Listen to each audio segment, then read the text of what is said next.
السلام علیکم ورحمۃ اللہ وبرکاتہ۔ آپ دیکھ رہے ہیں یوٹیوب چینل طبیب عبید اللہ انور بسلسلہ اقوال حضرت علی رضی اللہ تعالی عنہ۔ آج کا عنوان ہے استقامت کس کا نام ہے اور امر بالمعروف کیا ہے۔ حضرت علی رضی اللہ تعالی عنہ نے فرمایا، فرائض کو بخوبی سر انجام دینے کا نام استقامت ہے۔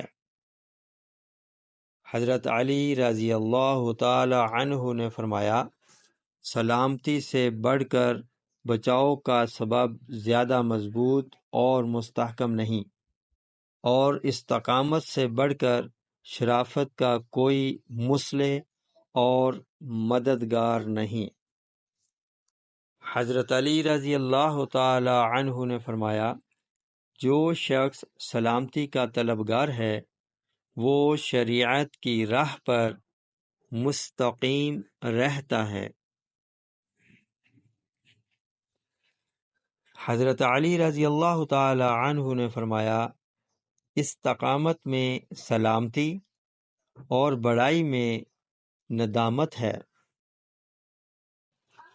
حضرت علی رضی اللہ تعالی عنہ نے فرمایا، خوشی ہے اس شخص کے لیے جو اپنے رب تعالی کی مدد اور حمایت اور اپنے ہادی کی ہدایت سے استقامت کے راستہ پر چلے۔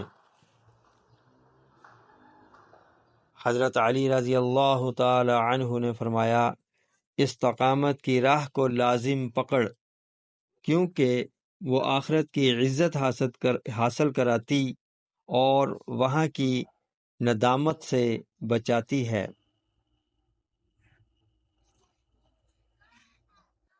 حضرت علی رضی اللہ تعالی عنہ کا قول ہے، اللہ تعالیٰ سے اس شخص کی طرح ڈرتے رہو جو لوگوں کو نیک کام کی طرف بلاتا ہو اور خود بھی اسے کرتا اور گناہوں سے تائب ہو کر اللہ کی طرف متوجہ ہوتا ہو۔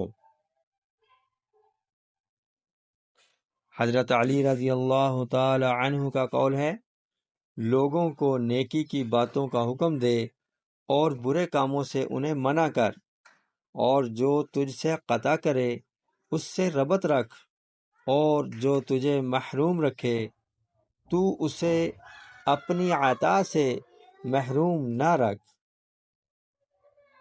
حضرت علی رضی اللہ تعالی عنہ کا قول ہے، جو شخص نیک کام کرنے کا امر کرتا ہے وہ اہل ایمان کی مدد اور تائید کرتا ہے، اور جو برے کاموں سے منع کرتا ہے وہ فاسقوں کو ذلیل اور خوار کرتا ہے۔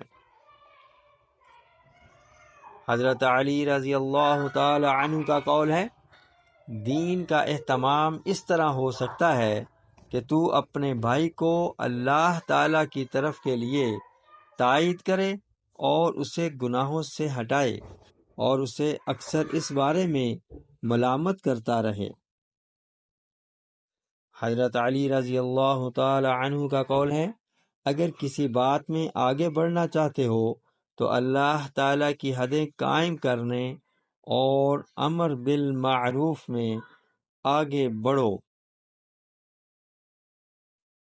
حضرت علی رضی اللہ تعالی عنہ کا قول ہے، امر بالمعروف نہایت بہترین عمل اور بے وفائی نہ کرنا بہت اچھی کمائی ہے۔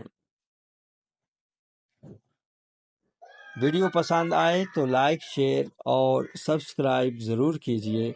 السلام علیکم ورحمۃ اللہ وبرکاتہ۔